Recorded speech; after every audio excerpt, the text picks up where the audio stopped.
Welcome to the Austin Stars of Business podcast, where you can be inspired by hearing the success stories of entrepreneurs and other like-minded business people.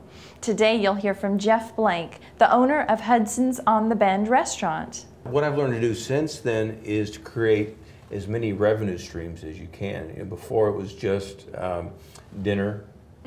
Now we have a line of gourmet sauces that we started, I've had the sauces, they're delicious. Gosh, almost 12 years ago. And you don't even need to call them sauce, you could just have them pure.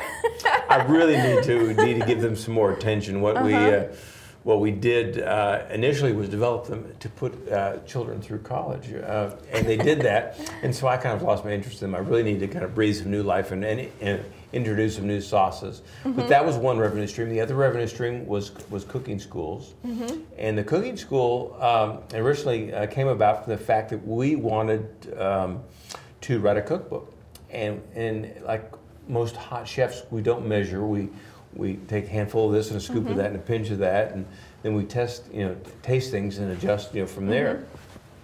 So writing a cookbook, we had to start to measure things, and that was impossible to do for us. So we figured that if we have a cooking school, it would force us to downsize the recipes, to measure them, test them, and make them in a form that the students, really are.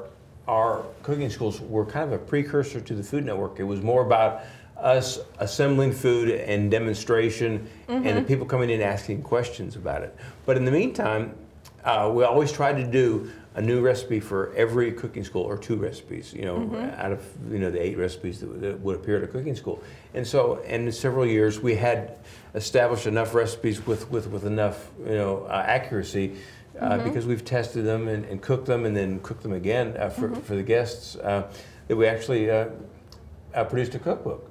And that was actually a self-published cookbook. Oh, really? Yeah. Well, I talked to a lot of people, and you give away, it's kind of like the recording industry, you give away everything on your first album or your first cookbook, just to get it out there, and I refused to. So we had enough capital to and not enough good sense to realize that the fun part was writing the cookbook and the hard part was merchandising the cookbook and marketing it. And so it was very successful. I mean, I think we're at 25,000 copies, or close to 30,000 on the first book. And we wrote a second book in the same regard. And 10-Speed Press out of Berkeley, California, at the Texas Book Festival saw our cookbook and said, "Gosh, this looks like one of ours." And I said, "Well, there's a reason for that. We lined all of your books up. We said, we really like the style. We like the so we copied you. Yeah, we copied you. Copy is the highest form of flattery, right? Exactly. And so they immediately took the book on for distribution, and that gave us a much more national presence. And then I went to write, when we started the second cookbook, our literary agent said, "There's no way in the world that you're going to get the cash return on a book that you got off your first book if you give it to a publishing house." So we went ahead and published it ourselves again, and then immediately gave it to 10-Speed Press to distribute. So it was very good, and both the books are doing well. So that is another revenue stream.